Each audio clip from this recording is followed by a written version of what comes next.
this next episode of Let's Be Real, of course, we have your usual suspects. Big conversation, big hosts, and once again, like we did it last weekend, now we even go to a notch higher. I'm your host, CEO Charles Otieno, alongside the most beautiful lady in the house. Thank you. Thank you so much. Yes. Lisa Christopherson here, and happy to be back. Karibu sana, Lisa. Asante sana, nashukuru sana. Mzungu, mzunye, mzu. Muzungu. Of course, Simon. Yes, Karibu, indeed. Simon. Thank you so much for having me. And you're looking sharp yourself. I can see that. Thanks, the guy, bro. he took it up to the next level, just like he said. I'm Simon Says, and I'm indeed a content creator that makes content that makes you smile and think, and also a podcast host. That's me right there. Of course. And I'm Collins. At this point, I'm just a guest that refused to leave. I'm a makeup By the artist. way, we'll kick you out. You know, I've been here so many times. We will I think my kick name you should be out. somewhere under there on the scrolls. Well, Thank you for having me again. Let's dig in, ladies and gentlemen. This week, the city of Nairobi saw many Kenyans lining up for the world coin.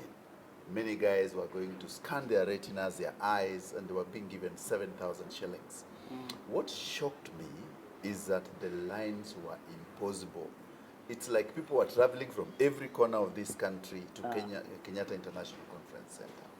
The question is, are we that too poor? Do we know what are we doing with this business of WorldCoin? Do we know even what WorldCoin is? Are Kenyans being sensitized? You know the thing about WorldCoin is that actually they had come up with a very innovative thing. Was the idea that they wanted to just create a coin that actually now identifies that this is actually a human behind this actual thing. Yes. That was the idea. Yes. That was the idea. Yeah. Now, when you attach now 7,000 shillings to it, Yes. and then you're saying, all you want is just a picture of my eye and a confirmation that I'm human. Yes. Allah, why not? And then now, in this economy, Yes.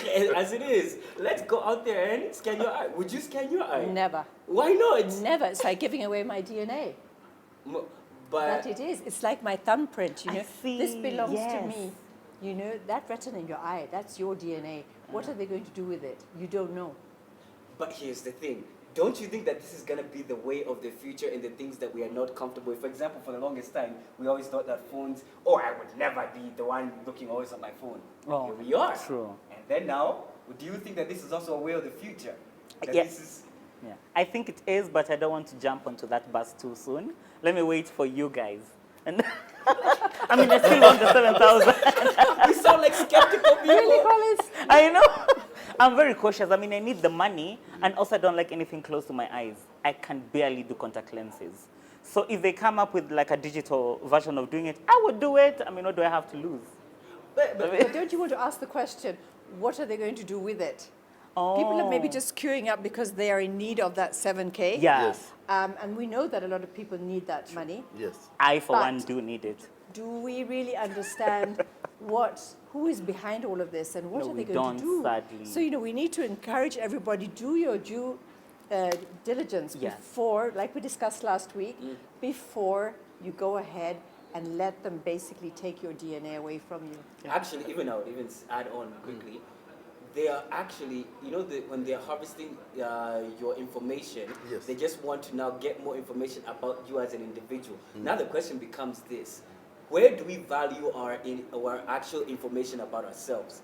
We don't necessarily, we're saying that, is this information about me really worth more than 7,000? We look at it this way, then we look at the economy, then we look at our plates, which is empty. We're like, Allah, nah, this 7K, let me just go ahead and give my... Would you actually even do that yourself? Just even asking you. I'm very indifferent to it because science always precedes reality. What do I mean? In the past, if you read George Orwell's book, 1989, written in 1945, and there's a guy called Aldous Huxley, 1932, wrote a book known as The New Green Wave.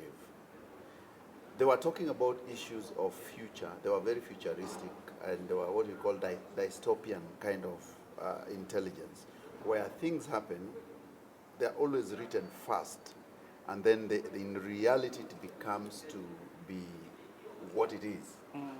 So the submarine was founded after a guy wrote a book known as 1,000 Things You Find Under the Sea, 1847. Someone writes that book and guys come, oh, this is what you can find under the sea. It becomes a reality. George Orwell, what we are talking about now, is in that book by George Orwell. And it's also in this book by Aldous Huxley.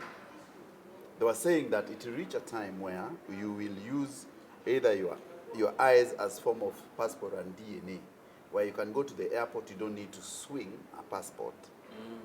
You just need to wink at someone. Oh, and scan. that's what we see. Remember that the founder of WorldCoin, Sam Altman, is a guy behind this ChatGPT. Same guy, actually, yes. Same guy. So it's about artificial intelligence. So if you read these science fiction books, science has a way of coming into reality. They first of all see it and scientifically think about it as fiction, and then we actualize it. Exactly. So why am I saying I'm indifferent? If it's going to solve our issues, well and good. Why not? But my problem is the way it has been brought in. And secondly, why was it brought into Kenya? It was brought into Kenya because of one basic reason. Kenyans are very tech-savvy individuals. Right. It is the first place where they came to test it. They wanted to test it in the United States. They tried and then they were stopped. So they said, oh, let's look for another country. You know the way Kenyans on Twitter, they are wars with everyone. They beat Uganda hands down. They fight Nigerians. They fight South Africans. So people know worldwide that Kenyans are tech savvy. There are people who are on the... So it's easy to sell that thing here. So they said, let's go to Kenya. And of course, you attach some money to it, everyone is in it. I feel the financial attachment is what is diluting that. Yes, but now the problem also is that my problem now is with the government, is that we have the government which is talking with both sides of the mouth.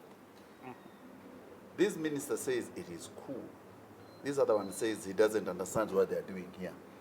So you want to tell me these guys walked into the country without proper rights, registration? They needed licenses and stuff, yeah. So why are you talking from different sides of the mouth? You didn't sit down with them to understand what they're coming to do. The citizens do not know what they're getting into. It is their government position to see what is good for the country and say, okay, this thing you can test it or you can't test it. So my problem, that's what I'm saying, I'm totally indifferent. But I agree, it is a future. Yeah. And I've read futuristic books and I've named them.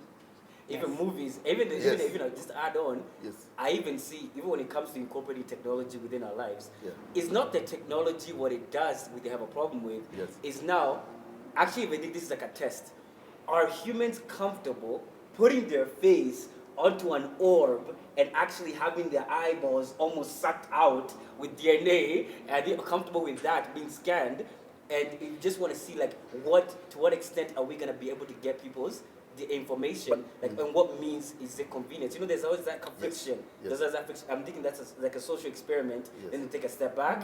Then we see. Then we take a step back. And maybe 5 years down the line.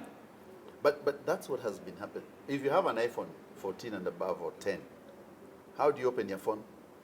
Face ID. You know, it's not your face. If you close your eyes, it won't recognize you. I see. So it's your eyes. It's your eyes. That's why I never have that. Mine is just swipe. I never have that. Mine is, hey, yo. But do you guys remember we had Huduma number as well?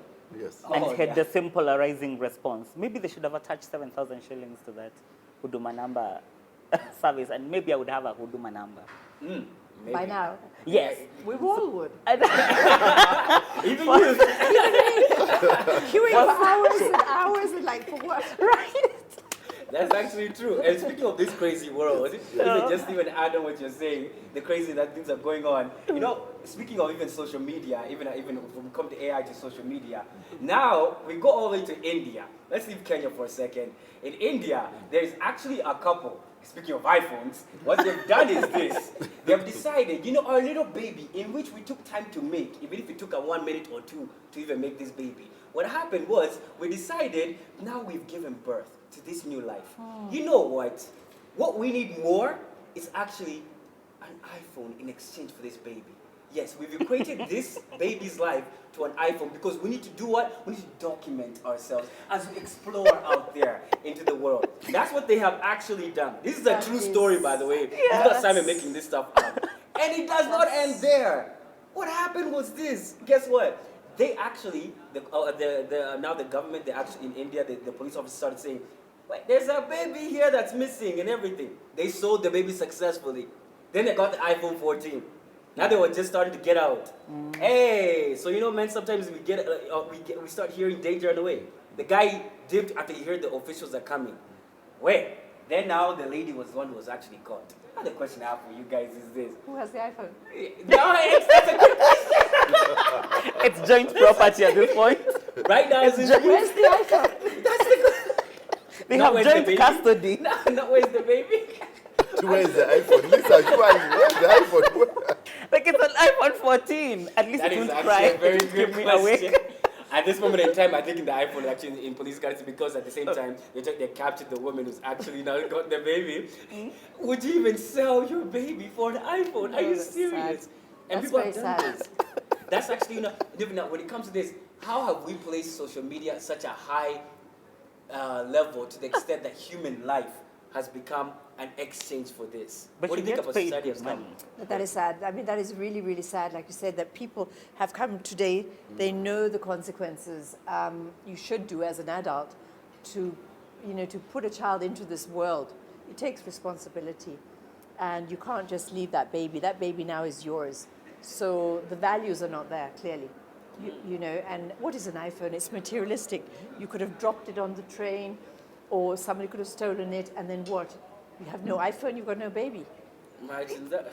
And if you have to sell the baby to acquire the phone, what will happen when you lose the charger or crack the screen? You'll have to sell at all. or even a body part. Yeah.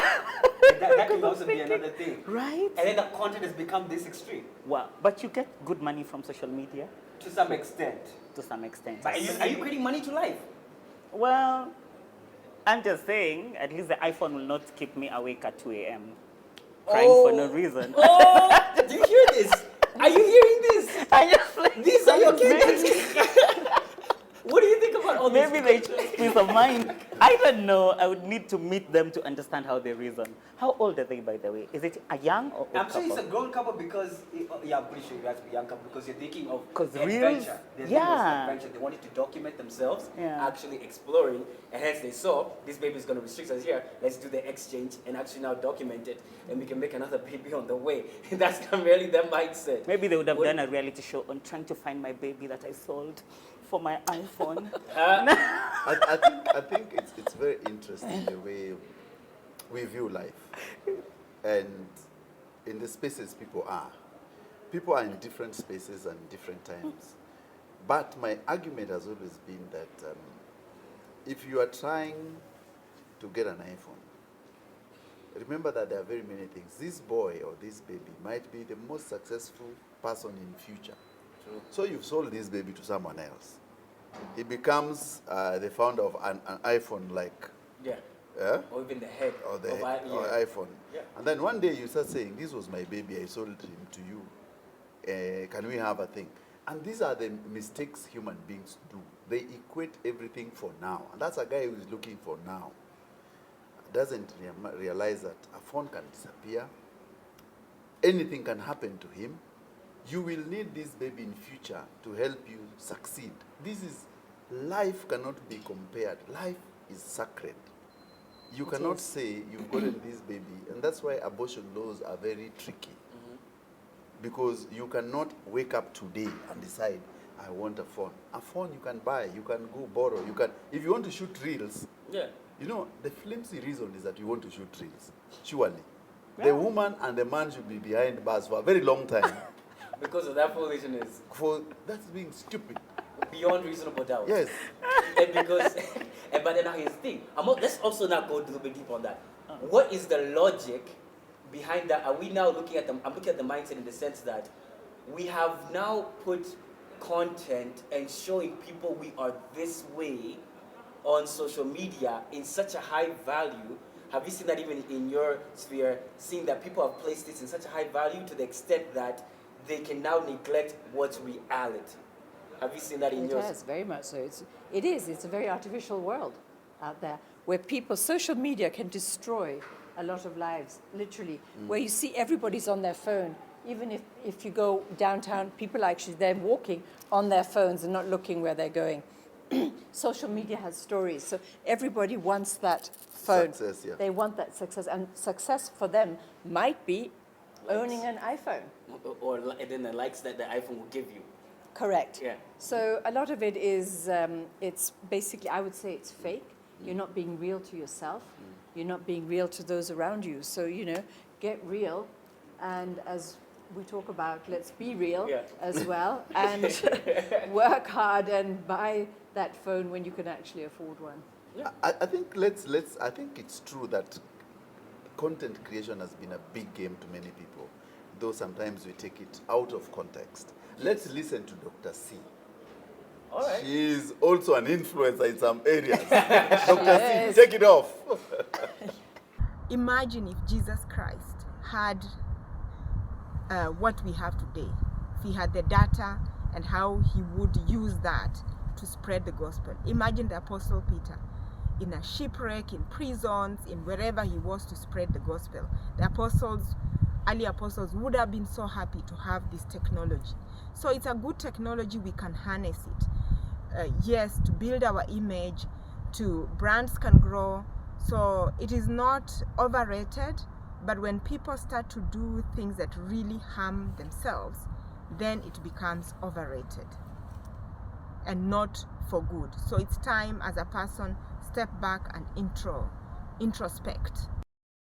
Well, I think Dr. C has captured it very well at saying that her views, you could see that things that life is important. But anyway, Simon, let's move on to this other. Yeah, exactly. Even Collins had a very interesting topic here you want to discuss. You were telling me about it. Go ahead. Social media, the pressure. So apparently, a local socialite, by local I mean Kenyan socialite, Ember Ray, and her boyfriend, is it boyfriend or husband at this point? Which one? Any of you know? Which one? Kennedy That's a good Rapud. question. Oh, is that shade? Yeah. Oh, the misogyny on this panel. We embrace it. Continue. So an influencer, Maverick Oko, says that businessman Kennedy Rapudo borrowed 8 million shillings from the bank to sustain Embere's lifestyle because she spends 8 million shillings a day. Sorry, 300,000 shillings a day, which according to my estimation is about 9 million a month. Right. You've done the math. Yes, Clearly. approximately. I was a D student. Does that make sense? Like, Congratulations, by the way. That's a compliment. That's good. yeah. Like, how far are we willing to go for the social media image? Because 300,000 shillings a day, I think she's spending more than our parliament. Now here's the thing. Let me give you some reality. A lot of these figures that are being thrown out there, even you listening right there, a lot of these figures are usually thrown out there just to give you a perception, a perspective that indeed That there's money, you are yes. this way. Yes. And that actually works in their advantage because when they're getting gigs and someone Yes. wants to partner with them, they now can be portray themselves that this is actually a minimum amount that you can actually use. Right, to actually 300,000 partner. will be the starting Partner point. with me. But for a ground, Yeah. one, she's not. What you realize is this.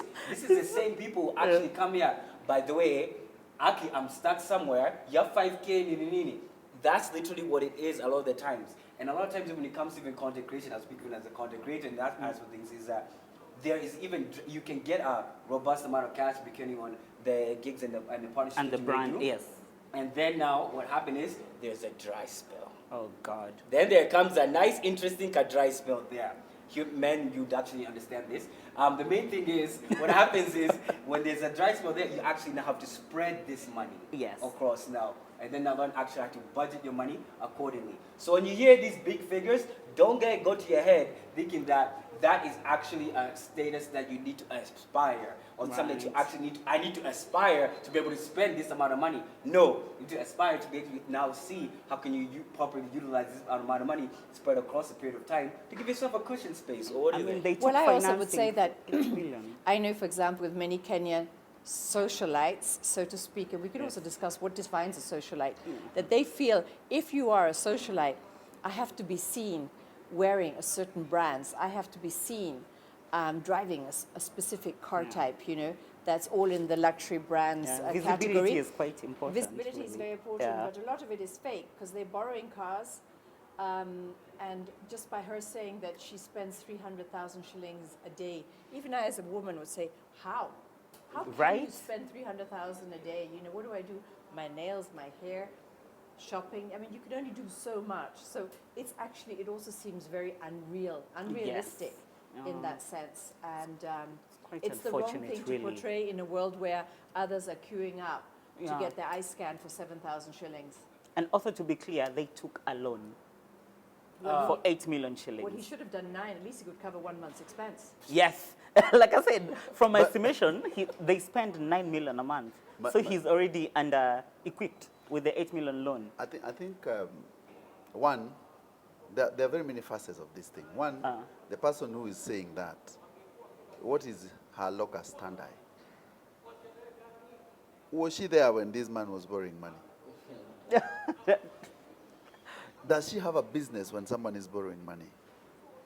When someone decides to borrow money to go and burn it, that's his own problem. Right. Let him go borrow, burn it.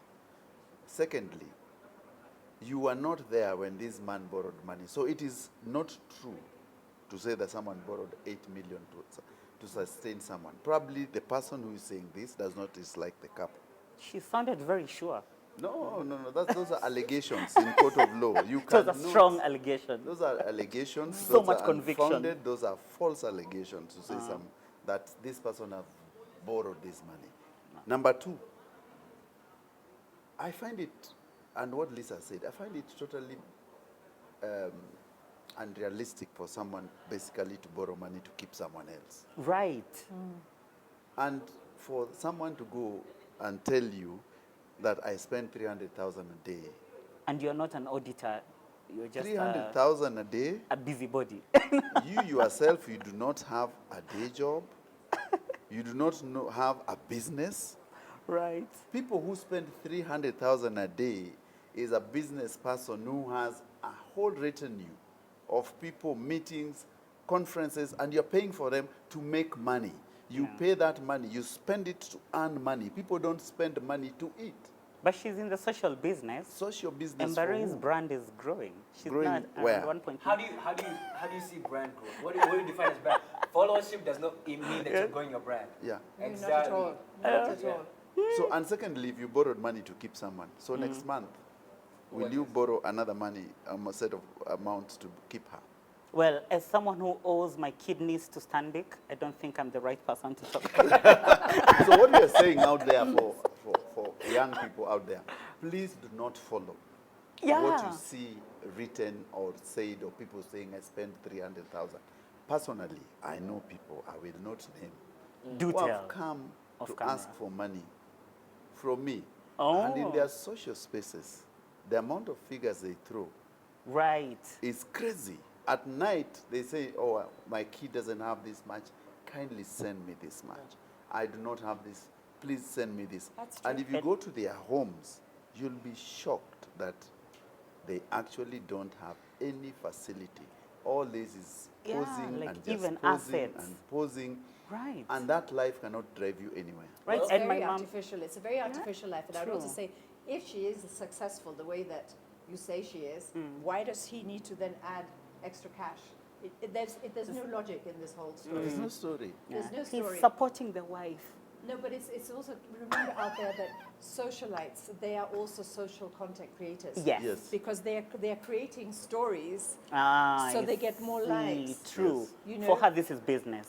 This is business, and there's no logic in the whole story at all. And like my mom says, coins are loud, money is quiet. Let me flip it over quickly. Interesting. Yeah, exactly. Coins are loud, money is quiet. That's actually true. But then at the same time, you can flip it in the sense that this notion of fake it till you make it, and that is actually something that social media has enhanced. Yes. And hence, people have actually seen that people faking it has led them to making it, because sometimes a perception has actually been fed into actually now real money. Because sometimes perception does actually reap rewards. If you actually do reward perception, people will feed into that perception. It's saying that, oh, so if I portray myself this way, I'm getting more. I can get access to this. Why not? Yeah. There is that aspect of things also that you have to. I mean, But it's easy also, for them to Simon, lie. the flip side is that depression is just a door next door. Right. Depression is next door because the moment you've been faking it to these high levels, to the sun or to the moon and back, and you do not succeed. And then the next day we see you walking barefoot. Right. You go crazy. You know, Right, you see the moon and back. If I tried the sun and I just landed the moon, I would say, hey, yo. I'd like to hear what Dr. C thinks about this expenditure. How much does Dr. C spend per day? Maybe she should tell me. Cloud chasing can become quite toxic and dangerous.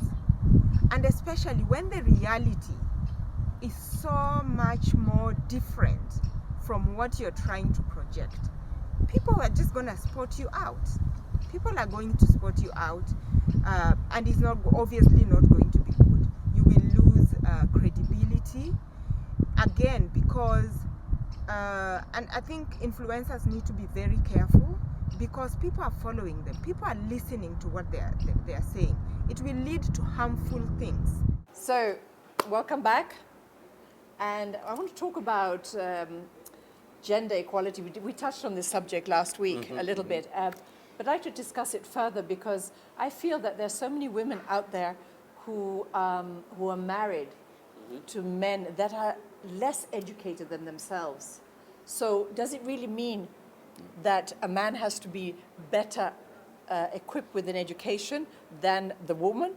Or is it okay for that woman to be, let's say, the professor in the house and a husband might be a school teacher? And so what do you guys think about this? I have a very interesting Hands thing. up. Before I speak, Yeah. let me hear before I say anything, because I'm about to go on a serious rant. Let me just, before I speak. My view is actually very easy to understand.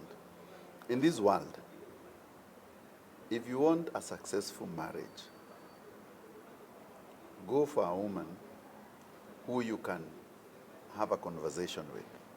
A woman who would understand you financially, who would understand you socially, and in a context which you are living in. Problem has always been that the highly educated the woman is, and I'm talking because of, we've looked at the economic survey, which tells us about which areas Kenyans are moving and people are getting married to. Finance is key. Number two, education. The moment you get married to a woman who is highly educated, you must have an agreement that she will conform to a certain ideology which you want. And it's not easy. So, traditionally, men have preferred to marry women who are not highly educated or a step lower than them because it is easier, because when a woman earns more money than you, has better education than you, and women are wired differently also. They are wired to look at something which a bit higher. They are wired to look at something which they can look up to. So if you are in that space, you must be very serious and understand that it will be a problem. For me, I advise people, if you're a young man, there are careers which you should marry in. A teacher, for example, fantastic. Yes. Because she'll never get a raise. Who should we avoid? Tell me those. Who should we avoid? Who should we avoid now? The people who are a teacher, a nurse, fantastic. And you can see their marriages last longer. Ah. But if you go to the other field, Which one? a salesman, saleswoman, Lawyers? Lawyers, my friend. Well, yeah, I have a very interesting take on Yeah. this, in the sense that when it comes to now the educated woman, and now you being a man, they say you're not matching her education. You did mention something about now, yes, women needs to look up to you in a certain aspect in order for you to see any relevance of you in her life. Yes. That's a fact. Now the other thing is this. When it comes to now education, you can be also educated in a lot of foolishness. And here's what I mean. Your education does not make your intelligence valid. Even when you actually even say that a lot of educated fools are out here, yes, there's a lot of educated fools. But now you also be able to now articulate yourself even as a man, even if you're not as educated as her, the normal traditional 844, you've gone through the sequence of things, you can actually know you understand the education of life in itself. She can now look at you in a different aspect, look at you and say, this guy knows his business. I even like the way he actually executes his way and maneuvers his way when it comes to even finances and other things. Have that solid. So that now you're not scared to approach that lawyer and say, hi, how are you? Let me take you for a cup of tea or in this kind of place and actually have a seat. And let's have a discussion about how we can actually move and take steps forward in life. There's that aspect of things even when it comes to education. It does not always mean that you sit down there discussing degrees here with your wife all the time. Nah. Other times even you're discussing common things, small things. Even could be like, okay, where are we going to take the, which mechanic do we trust more? Small things like that. You know this. Even having the knowledge of that just means that you actually now will help you now validify yourself in her life. That can actually be a key thing.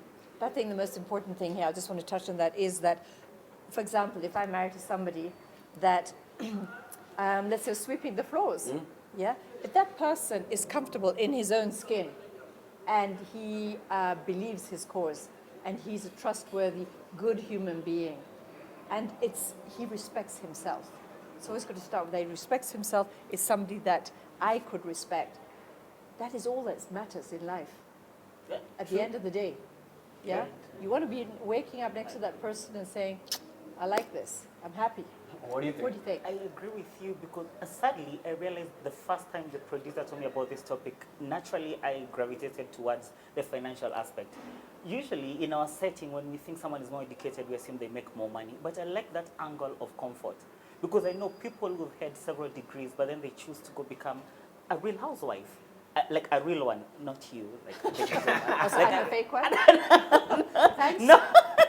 No, like a homemaker. Like a homemaker. Yes. I know very educated people. I know men who allow their wives to go to work and sit at home and work on their own projects, do crafting stuff, fix cars, vintage cars. I think it all comes down to what you define as education, because education, like you said, is self-education. I've met several educated idiots. Just because I have paperwork. Mimi siwezi date mtu hana.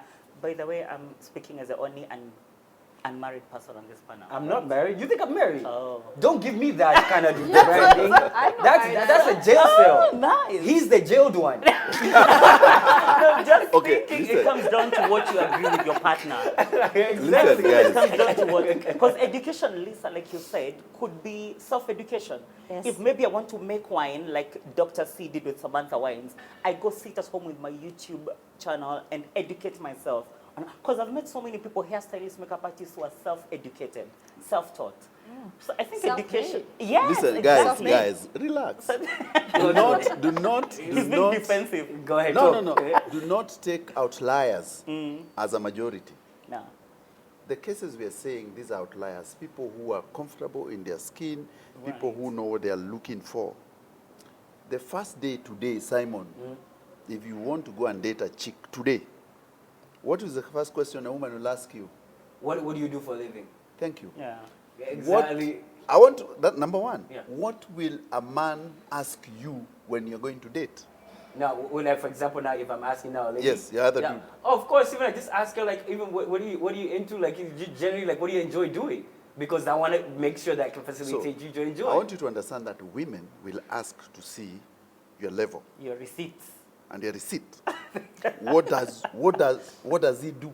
Yeah. When they go sit as their And friends, your I retina met scan, Simon. your fingerprints. Simon is a hot guy. Then they say, the second question, what does he do? Thank you for that compliment, by the way. Yeah. Then number two. I was about to say, I've seen Number water. two. I don't. Now, the second question a man will ask, how hot is that chick? Oh, God. Is she beautiful? Yeah. Is she curvy? Is she what? Exactly. So we are wired differently. What I'm trying to say is that a man will look at the physical. A woman will look at the future. What does he do? Then she gauges, does he have money? Can she keep me as home? Can she make a home? You are looking at beauty. She has made her desire. So naturally, that's a progression of life. But after beauty, we look at education. And a broke man, this is a black Oil and American water. saying, You say, a broke man is like a broke hand. You can do nothing with it. but you can use the other one. No. You can use the other hand. You can use the other hand. No. At the Broke Man Society, let me stand on your behalf. A broke man, you can do nothing with it. We're second hand. You're calling us broke man a second hand. I'll stand on your. Even when it comes, let me even speak on behalf of broke man. Even when it comes to that, and let me speak on behalf of them. Yeah. Broke men stand up. Our time will come. The thing is, when it comes to even us broke men, even I'll take ownership of that brand. When it comes to us now, the main thing is you can offer validity in other aspects when it comes to that. And here's what I mean. Yes. A lot of times, even being honest, a lot of rich men get cheated on by the other broke man. Yes. Because you know what value we have to offer, don't you, broke man? Don't you? and there's that aspect. But even as a man, even leading with that thing that makes you valid, that's also key. Even though if it's not education, there's another aspect you can actually even show. Because there's those things that, for example, and this is Lisa right here, and now she has done this and this, based on the accomplishments. Now, how she is going to introduce you is based on the accomplishments that you've done. Sometimes they say like, this is so-and-so, he has done this and this and this, because that's how primarily you'll be introduced. That's why it can become a little bit of a stigma when you're not educated. Yes. But there are other ways to be introduced beyond even education. There are other ways to be introduced based on job titles. There are other ways that you can even validate yourself even as a man to a woman. Rather than just money, like even CEO here has made you castigate it. Broke man, stand up. Our day will come. And on that note, I would like to hear what Dr. C has on this. So, Dr. C, we know you are a matchmaker. Yes. Right. So, for example, would you matchmake me with a man that, for example, didn't own that car that I really love so much? What do you have to say on that? Today, I actually want to tell the girls, sometimes we have to accept we can't have it all. And I know the viewers are thinking, Catherine, you're an accomplished woman, how can you be saying that? I think it's important to understand that very many women today are having to make decisions on whether it's family or work, and a lot of them, some of them are choosing to be full-time mothers.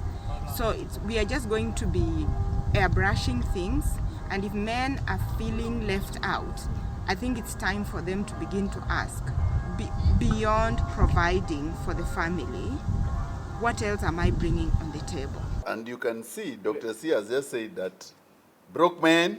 Yes. No! When you're on your own. But That's unfortunate. so I think we ladies, and gentlemen, we've had great conversation. Serious conversation. Of course, we've touched on WorldCoin. Yes. And you can scan get your 7,000 if you're broke. Right. Yes. Does it go up or Yeah. it's just standard 7? It's Can I go to a 7,000. different location to get like 10? Yeah, but I think you need to find out, is that 7K for one eye or for two eyes? Right. Because then I can do both. Exactly. Get 14. There you go. so But yes. I think let's go to a break. Yes, go ahead. We'll be right back.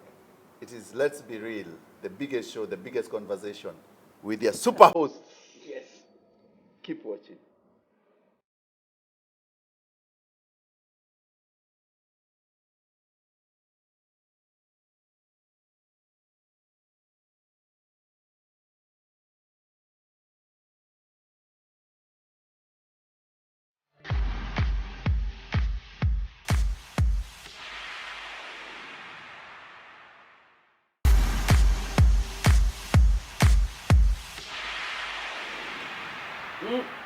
Hey, we're having a sweet conversation here on Let's Be Real. I'm one of your hosts, Simon. It says, welcome back. Come on in. Where you going? Stay right here. KTN Home. It's your home. And right here, what we're going to do is, I'll take a simple Samantha, when I look at you, take it all in. There you go. But even as we have a very good conversation, even as we progress this conversation, CEO, you had a very interesting thing that you're telling us behind the scenes. Go ahead, tell us, fill us in. Fill us in. What's going on in this government? Well, I think at least this week, the President, Dr. William Samoei Ruto, the 5th, had a meeting in State House of performance contracting with the cabinet ministers. And the first thing he did was to lock out ministers who came in late. You remember when you're in school, the latecomers? Yes. Yeah. Yeah, the latecomers, you're told, you kneel down. This time, they were not told to kneel down. They were told, you write an explanation. Why were you late? And they were told that you should not include traffic as an excuse. So I found it very interesting that people who are being paid by the taxpayer, you and me, you've hiked the taxes to some crazy numbers. And these guys, they continue just globe-trotting and they come for a meeting late. Without shame, they try to get in. So my argument is, what nonsense is this that a government can have people who come for meeting late? You knew the meeting is at 8, you start in at 8:30, 8:10, and you go to the media and start saying that we've been locked out. It's a shame. You should be there earlier. I don't know what you guys think. I'm on the same page as you. I respect time. I mean, God's given us 24 hours in the day. And if you're set for a meeting at State House or wherever, you respect that time. Yes. Do you miss your flight to New York? No, you go 2 hours before. You go 2 hours before, right? So that's what I've been saying. And, you know, I had this conversation over and over again when we were filming The Real Housewives of Nairobi. Yes. Because Vera Siddiqa could not respect time. She came to one dinner. Actually, it was Dr. C's function, a wonderful dinner at Brown's Cheese in Limuru.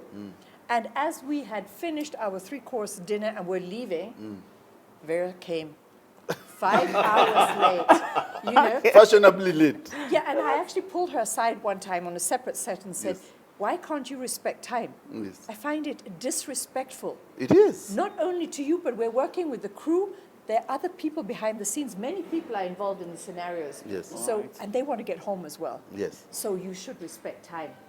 This is a Kenyan tradition. You No, know? it's very, very, it's wrong. It's very Here's wrong. what I mean. Here's what I mean. This is a Kenyan tradition. You know, fellow Kenyans, you know you would understand this. Whenever there's actually something, there's always a linkness aspect to it. That's why even some people would even say, hey, yo, that person, don't tell them 10:30, tell them 9:30. Because they're going to be there when? 10:30. And this is something that even Kenyans have built even as a habit. Now, what makes it within our normal lives? And it's always in that last-minute rush to get things done, and hence you're not able to be comprehensive and thorough and present to be able to execute the task that you're able to do. And one thing I have seen, Kenyans are never late for money. Wow. Kenyans are never late for jobs. A Kenyan will be there at 7 a.m. If there's a gig for money, they'll be there at 7 a.m. They'll be there lining up for their eyeballs to be taken.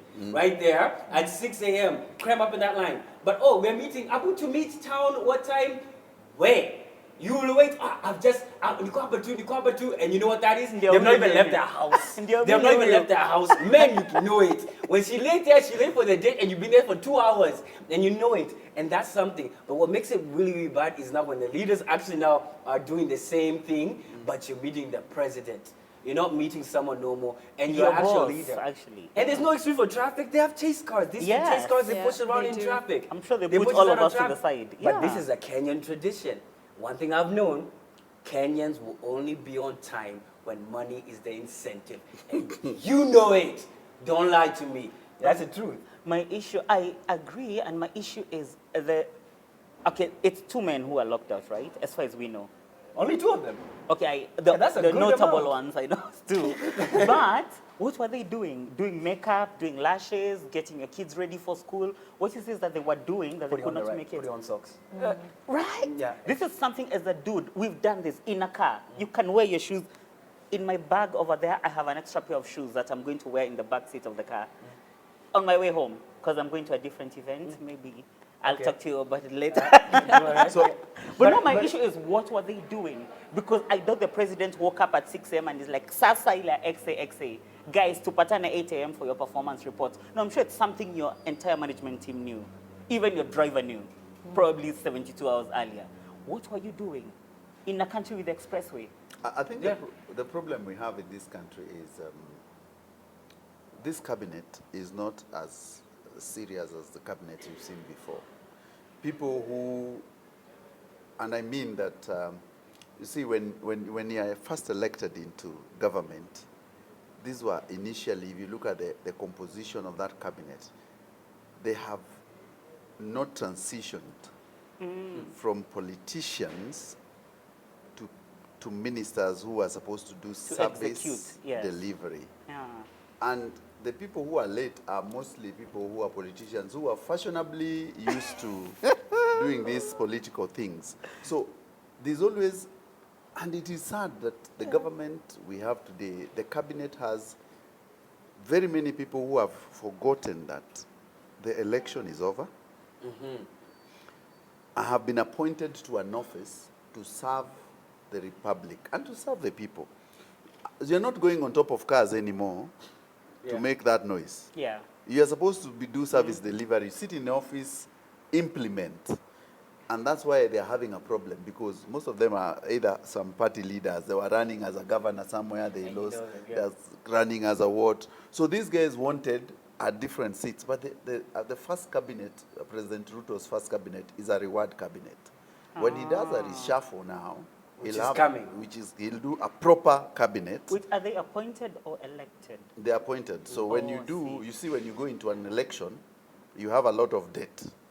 This guy gave you this one supported you. So when you get into government the first time, you try to appease your friends. So you give them positions because you are paying back the debt. Right.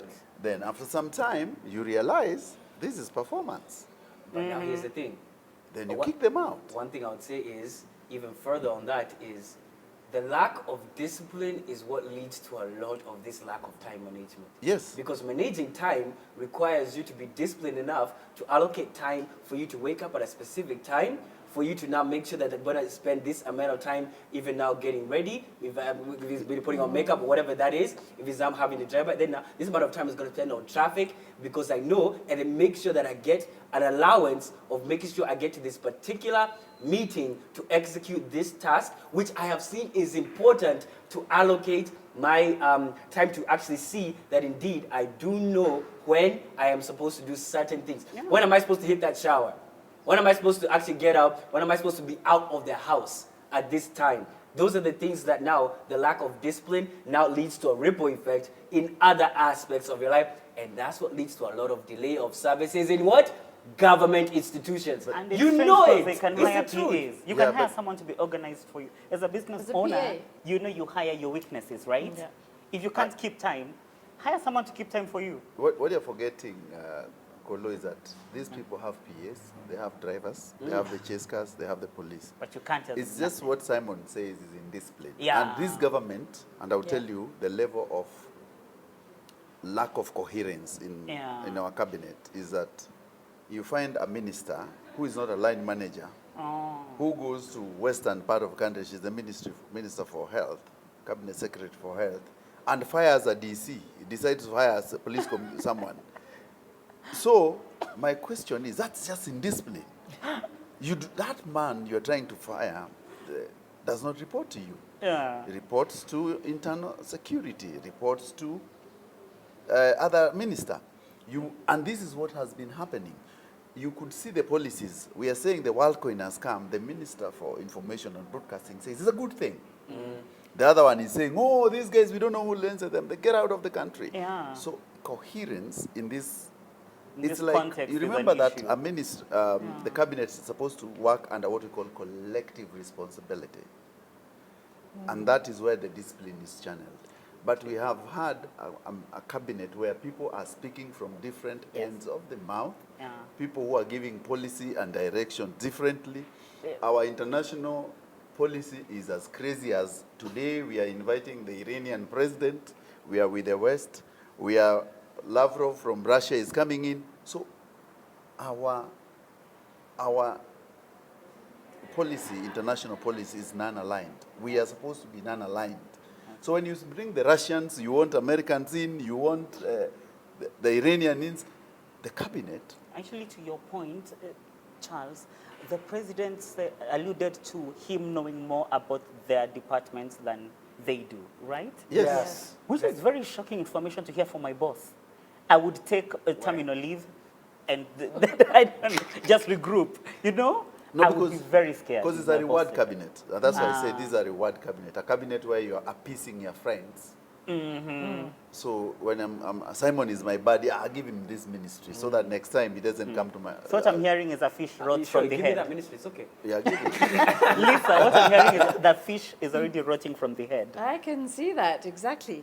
But I think, again, what we talked about is that it's a disrespect. If the president calls you, you be there 2 hours prior to the time to make sure that no matter what obstacle could have come in the way, will not delay you to be there. Because like I said earlier, when you know you're booked out for an international or domestic flight, You come early. you come early. will be there. You're not going to miss that flight, You are will you? take a motorbike? No, you won't. You won't. So Yeah. it's basically it's disrespectful. I think also it's from the top coming down to show the youth of Kenya that actually it's okay to come late. If I can be late at State House, it's okay if I'm late to for my studies or to school or to work.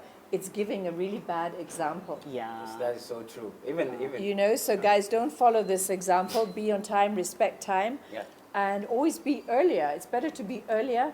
You will be respected for that. especially for the ladies who come late on dates, isn't that true? Can you talk to them also? Can you talk to them also? That is also a key thing. But speaking about ladies and gender issues, you had something very interesting that you wanted to mention about that. Go ahead, if you're listening on that. Well, again, we've talked a lot about the gender equalities, gender issues here and there, and about, especially around the world, where we talked about why are women getting paid less than men. We talked about that last time, on that. But I think also today, something very interesting, the boy child is left behind a lot. Because today, the boy child's mother is really not there. I think often the boy child is left at home. Homework is maybe done with the nanny, or they might be sent to boarding school, depending on the situation. And the mother is working. Whereas if you went maybe 1 or 2 generations back, that boy child's mother would be at home, nurturing that child today. So today you have these very strong women, working moms, women who are progressively trying to head out into the world for those positions and leaving the men behind. So it doesn't matter whatever we're talking about. That boy child needs to understand that he must fight his own battles today, because that woman has done that. We talk about women empowering women. Women empowerment is big. It's big on my agenda. As I started the first all-women's only safari rally, Lionesses, was to empower women to take charge of their lives by having that steering wheel. And where am I driving? That steering is steering me in the direction of where I want to be in my life, So that is what we're trying to also say. There's a lot of women empowering out there, and I think they're very successful. But what about the boys? What do you guys have to say on it, Charles? I think the issue of the boy child has become very difficult to understand, because all of a sudden, and I've checked the numbers. I like going through very many schools, and you find that the girl child is doing so well. They are more focused, and they are actually succeeding. They are winning more nowadays. It's only the corner offices where we don't have the girl child succeeding right now, because the numbers are still in the mid-level and going up. But the boy child, if you take, for example, most of the Eastlands, where in Nairobi, you'll find that the boy child either are stuck, either doing the mogokas, they're doing their jabas. With this is serious is a serious problem which has to be confronted, because for a very long time we have been preaching the gospel of only one gender, that the girl child, let's empower. We have empowered them and forgotten that the brothers are really stuck in a rut. Yeah. Now is the time to pick these boys up and realize, put them somewhere and watch them. The deputy president's wife, was speaking the other day and saying that they've realized that the many boys who are stuck, if you go to the town centers in the villages, you'll find those centers, young men are just sitting because they dropped out of school either. They didn't see the reason why they should complete school. And the ones who also succeeded in completing school, who lacked jobs, have ended up into that space. And they've stopped being creative because of lack of proper mentorship. Well, the moment we have more women out of that family web, and you remember that initially our family members were a man and a wife. If you look at the data now, it shows you that single mothers are more than even married couples. Mm-hmm. And these boys, some of the boys are raised and they're not given that father figure, the uncles are not there to step in. So sometimes we are not culturing our boys properly. Right. We do not give our boys mentorship the way girls are being given. So it's high time we give boys strict mentorship so that they can become successful. I think even when it comes to the mentorship, you cannot execute the mentorship and the empowerment the same way you did with the girls. Yes. Because men receive information differently. Yes. Because now when a man lacks purpose, he lacks now, the drive, then you now be sitting him down, you're sitting in the village just chilling, because you just be taking in whatever he can just to see pastime, drugs or stealing, because the man has to do. Doing is actually what accelerates a man. Even when you mentioned about the aspect of like now, the girl child is now a lot of being empowered. Empowerment also comes with a responsibility. There's that. And then when you're empowered, now there's a level of responsibility that's allocated to you.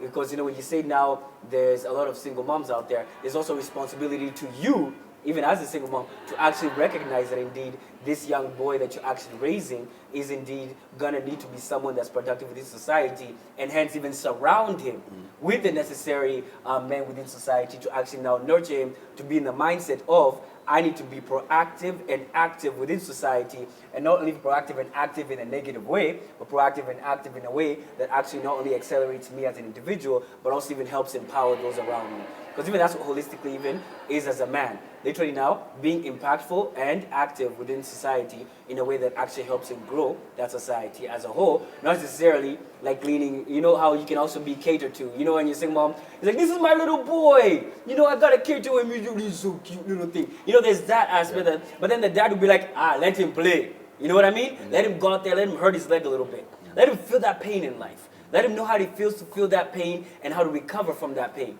Not necessarily shelter him from the pain, because pain will be experienced beyond the realms of that home, and you need to flourish beyond the realms of that home for you to actually be productive even as a man.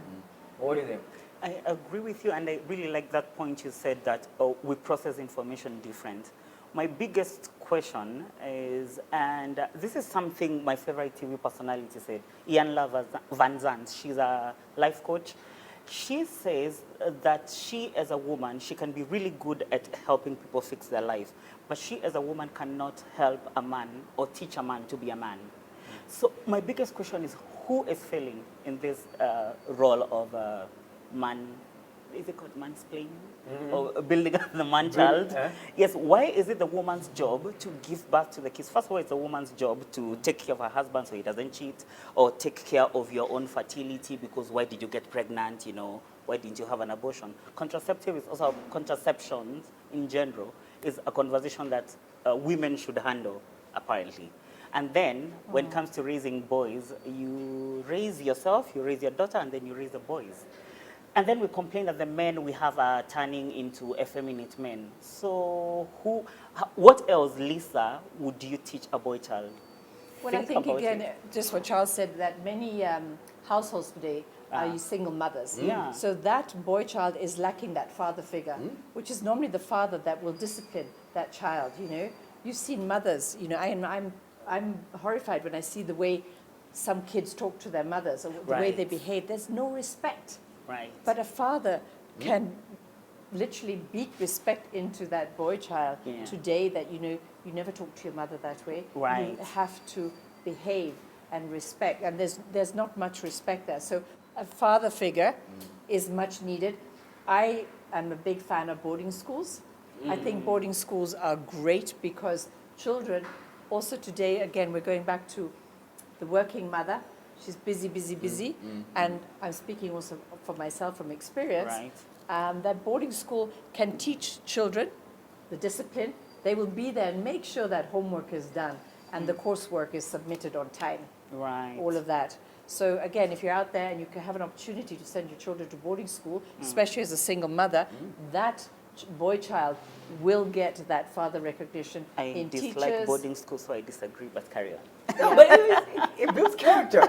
And there's It builds that. character as well. It builds character. And let me builds tell you today, depression and many other things. Trauma. also, you come out of it, and I went to boarding school. I was sent as a 6.5-year-old to boarding school, and it was some of the best years of my life. Oh, and nice. to date, I'm still friends with those girls that I met when I was 6.5 years old. So I think boarding school is okay. Okay. So I think this is a call to action for male figures, because I feel even taking my kids to boarding school is escapism, really, because I'm trying to run away from the fact that there's no man somewhere, there's no male figure. I feel this is just a call to action. I think we need more men involved in raising kids. Boarding schools were brought in Kenya because of the proximity to schools. Remember, I want you to understand the concept of a boarding school. The concept of a boarding school is that these schools were far wide and apart. You are here, the school is in Limuru. Your kid cannot go every day. Yeah. The schools are few. The population is higher. So, unlike the West, where every community has a school, which is fully funded, furnished, and with a proper transport system. In Africa, schools were in very far places. So that's why people go to boarding schools to learn. That's true. Even in Nairobi alone, even if you have kids in Nairobi, a day school is as difficult as something else because the traffic, the waking up, the hustle. This kid is supposed to sit to learn and to develop.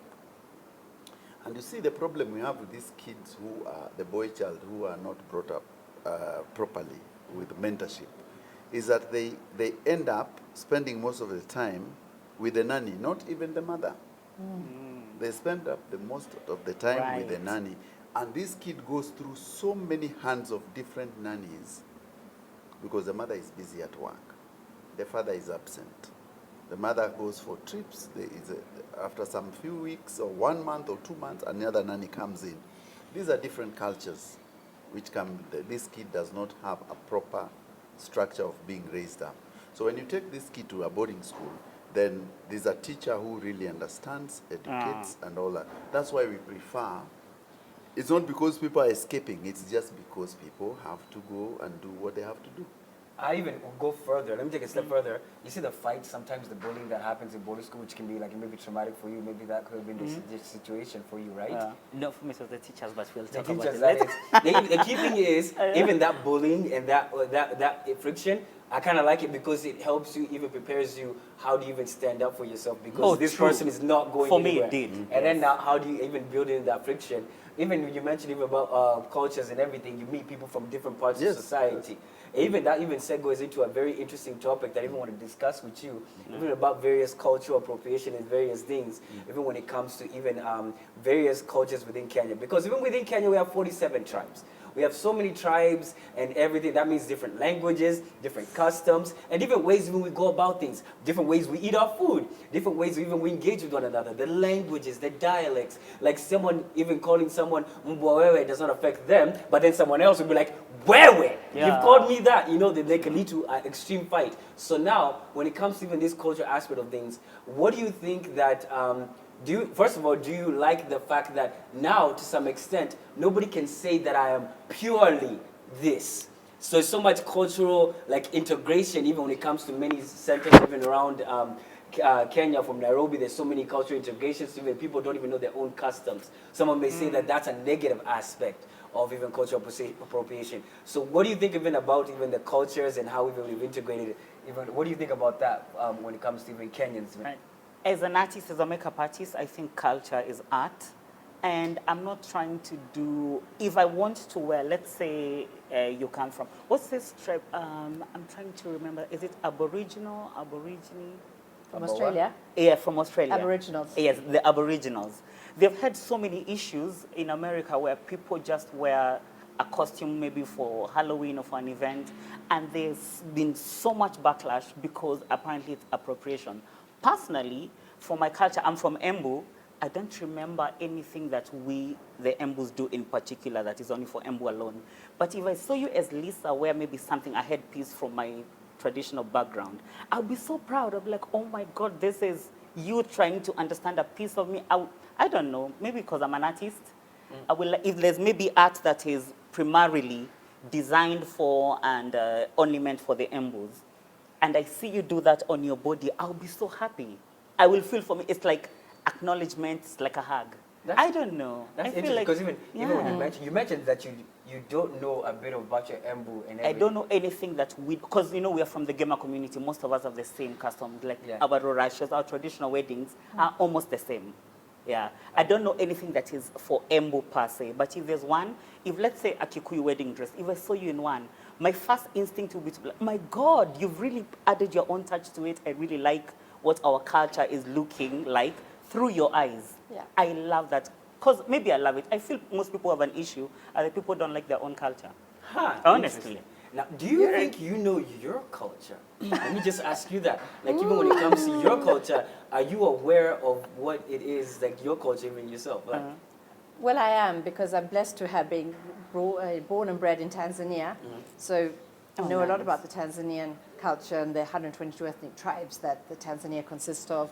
And then, of course, Danish of origin. That's my heritage from Denmark, where I went to school and learned the languages there. I speak 5 languages to date. And it's important to know a little bit about your origins. But, coming back to actually me and being somebody who specializes in African tribal arts, the history. I met with the museums the other day with the new Director General, and was saying it's a vanishing world. The customs, the traditions are not being practiced today. They're not being handed down to the schools of education, I do safaris. I was up in northern Samburuland the other day, and the young guide in his early 20s, dressed beautifully traditionally, but he didn't have any earrings. Now, we always know the Maasai and the Samburu are known for especially their earrings. Yeah. And this kid said, well, today, the school that we go to, they won't allow us to pierce our ears, because then if we do, we're uneducated. But if we don't, we're educated. Do you see? So in a way, I think that is wrong. I will disagree with it, because it's taking away their tradition and their heritage. Right. So it's important to keep those stories alive. And I think we need to talk more about it, the origins of where you come from, the different marriage ceremonies, the elders, the warriors, all what they go through today. Beautiful 3- 4-legged tribal stools, which I love, are being replaced with plastic chairs. Beautiful, elegant spears that you can decorate so beautifully with are replaced with AK-47. The traditional clothing is being exchanged for Western clothing because they've got Mitumba today, so it makes it affordable. Yeah. So it's very sad to see all of that vanishing world, and I'm trying to work against it to keep those stories alive through art exhibitions, through events, or through cultural stories that I'm always sharing. I have a question for you. I wanted to ask you, because I know you have a very interesting take on this way. Why do you think that at times we Kenyans, even in our traditions, and I'm sure you've been aware of this, why do you think that we are not able to effectively communicate that to the younger audience? For example, now for the younger guys, for the next generation to either be aware, for example, and actually not continue it?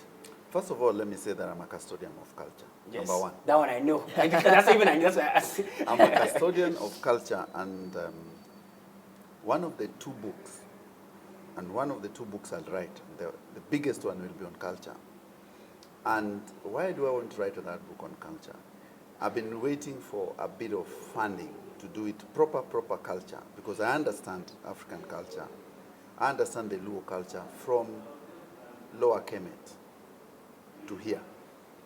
Lower Kemet is what you used to call Egypt or Misri That's Lower Kemet. There was Upper Kemet, Lower Kemet. For the first dynasty of Pharaoh Menya to here.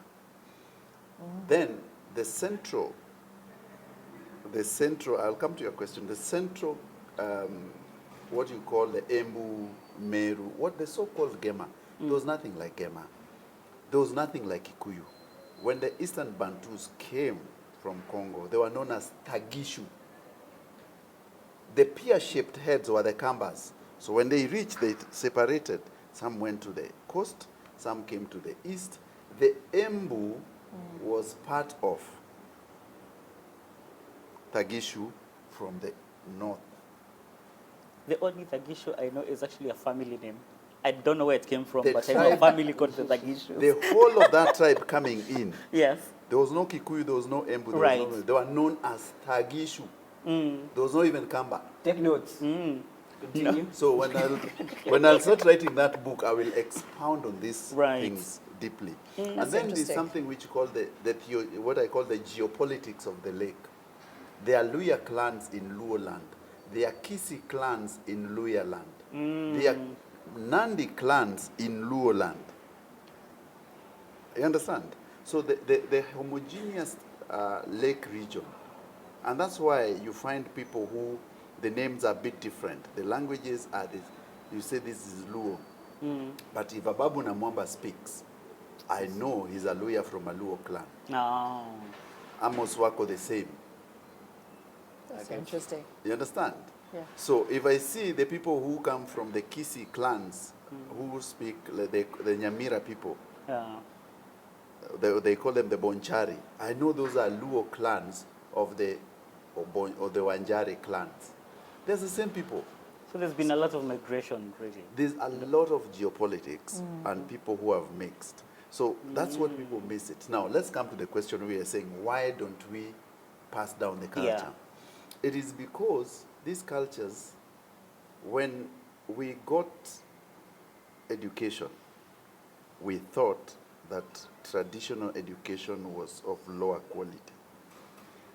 So now we adopted the Western education and thought that our traditional education wasn't good. I think the only places where we have strong cultural backgrounds is still, most of the Nyanza, we have a very strong cultural background. We really believe in our culture.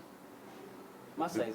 Even Some Luoland. Luoland believe in their culture 100%. There are things like, for example, I'm the firstborn in our family. I have to build, then my younger brother builds. It's an order. Yeah. These cultures were because of order and respect. Makes sense. So today, if we go and we are many brothers, if they were being served food, they'll serve me first because I'm the firstborn. Yeah. You see? Interesting. So this order which is unwritten, these unwritten laws, just because they wanted kids to understand that you must respect your elder. Right. But now Interesting. education has come in and people started thinking that if you do not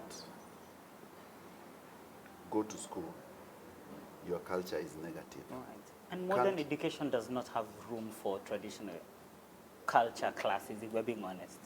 There isn't, but we can actually build it. For Yeah. me, I've always said that the most important thing is to teach people, tell people that your culture is not bad. Give them a reason why you should follow this culture. And that's why I was sad when we were kids. Art and craft, ACM, art, craft, and music was scrapped from our curriculum. It was so sad. It was so sad. I wish we could bring that back. When you do write your book, please turn it into a whole lecture and Bring it back. My other book is on music, which is almost complete. Because even let me even maybe harsh reality that's maybe true.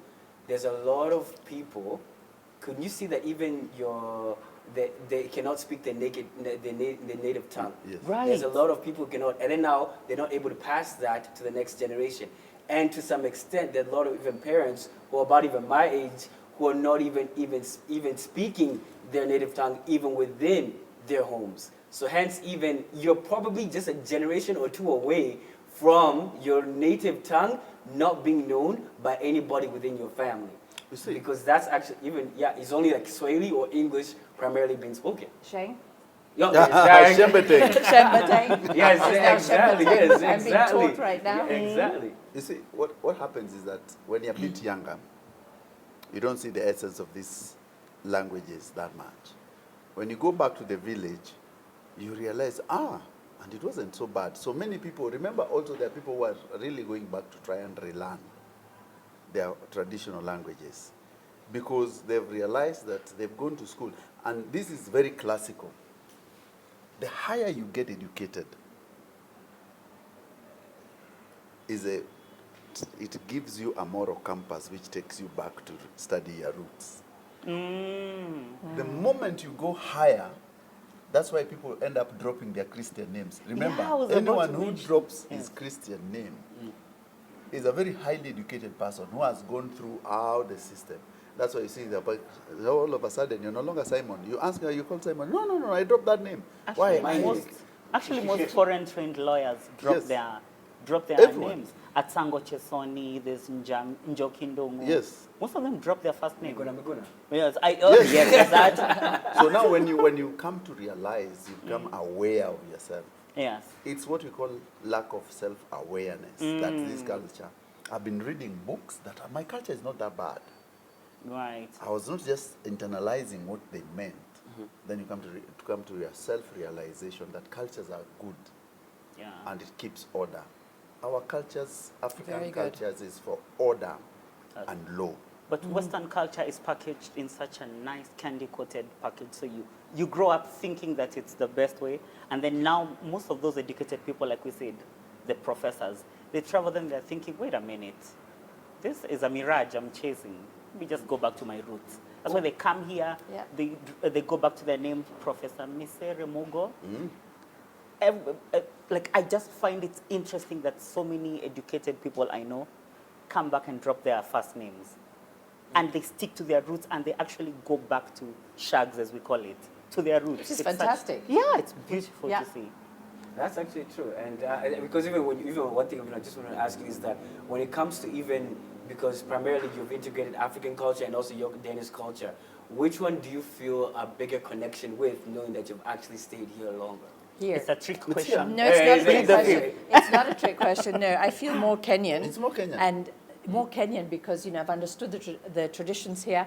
I studied the culture, the people. I travel extensively around Kenya. I've written 2 beautiful guidebooks, Bush Tips for Girls, Boys too, in brackets, on Kenya, from northeast, southwest, covered everything, wherever you want to go. So, and that's what I find interesting and fascinating. And I want to encourage all the youth today to embrace their culture, embrace their heritage, and learn your home traditional language, because I think it's important. It's key. That's key. Even something as we wrap up the conversation, even primarily when it comes to even culture, is when you are able to walk in your culture with pride, you're able to now walk in the true essence of yourself. Even in the presence of even foreigners and other people who are beyond, even outside the country, they can actually even respect your culture and give it some due respect because you're able to walk in your true understanding of who you actually are and where you're from. Simon, thank you very much. But I think what you need to do is that in this cultural thing, we are cultural human beings.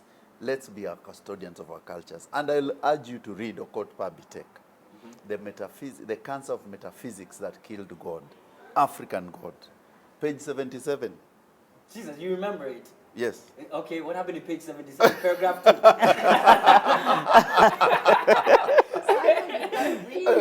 You want to read it? I'm trying to read my own thoughts. Sometimes they're hard.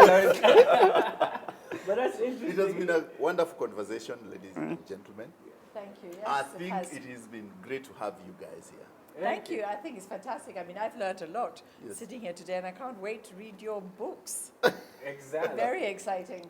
Thank you. Clearly, I've learned about culture. It's very important to even learn the metaphysics. Okot Pabitek. Exactly. That's actually very interesting. Even if you learn something, make sure even you engage with us. Even our WhatsApp number is even there for you guys to even engage, or even comment underneath, even text us right there. We're here to hear even your side of things. Are we keeping it real or not?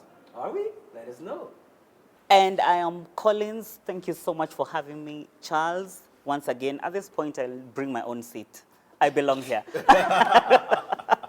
A makeup artist, entrepreneur, as you can see, all the way from Embu. They accuse me of not knowing my culture. So I'm going to say this in Kiembu, and I hope my parents will be proud. Thank you, Mono, which means thank you very much for those, I'm doing my own subtitles. And these macadamia nuts are all the way from Embu, which are available on my page at Willie Collins MUA. Good night.